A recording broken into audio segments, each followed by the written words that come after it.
এখানে থাকবো, এখানে লড়াই হবে। এটা আমার সচিবালয়, এটা আমাদের সচিবালয়, বাধা দিচ্ছেন কেন? সচিবালয়ে সাংবাদিক নিষিদ্ধের প্রতিবাদে আওয়ামী আমলাতন্ত্রকে অপসারণের দাবিতে এবং উপদেষ্টাদের মধ্যে যাদের কর্মকাণ্ড 5 মাসে বিতর্কিত, এই সমস্ত অবিপ্লবী উপদেষ্টাদেরকে বাদ দিয়ে বিপ্লবী যোদ্ধাদের নিয়ে সরকার গঠনের দাবিতে আমার পরিবার সচিবালয় অভিমুখে প্রতিরোধে যাচ্ছি। Double million offer Walton fridge কিনে পেতে পারেন 20 লক্ষ টাকা, রয়েছে কোটি কোটি টাকার নিশ্চিত উপহার। আমরা আমাদের দাবি জনগণের দাবি, আমাদের কোনো ব্যক্তির দাবি নয়, কোনো ধান্দাবাজির দাবি নয়, কোনো কিছু পাওয়ার চাওয়ার কোনো দাবি নয়।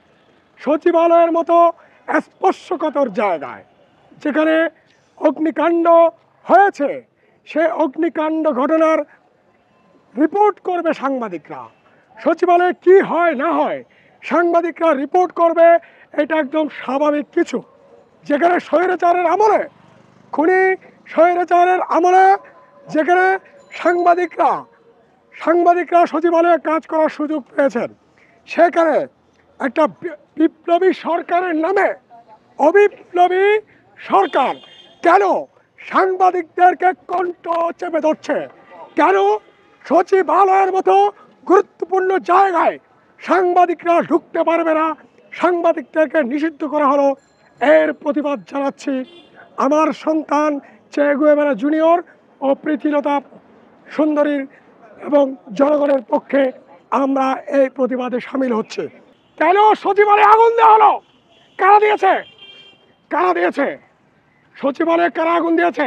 আওয়ামী লীগ দিয়েছে নাকি আমলারা দিয়েছে? আওয়ামী লীগের আমলারা দিয়েছে নাকি কোনো বিদেশি ষড়যন্ত্রকারী বিদেশি এজেন্সিগুলো দিয়েছে, নাকি ভারত দিয়েছে, নাকি সরকার দিয়েছে?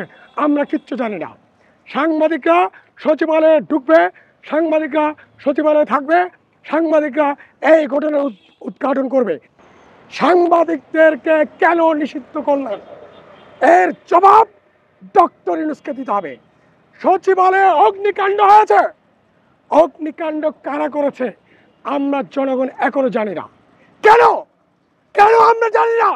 কেন আমরা বিপ্লব করেছি, গণঅভ্যুত্থান করেছি, কেন আমরা জানি না? কারা আগুন দিয়েছে?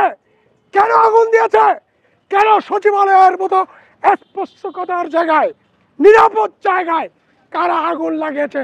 সরকার, আপনার বক্তব্য স্পষ্ট নয়। এখানে থাকবো, এখানে লড়াই হবে। এটা আমার সচিবালয়, এটা আমাদের সচিবালয়, বাধা দিচ্ছেন কেন? গেটের সামনে করব। গেট আমার, গেট জনগণের, 18 কোটি জনগণের।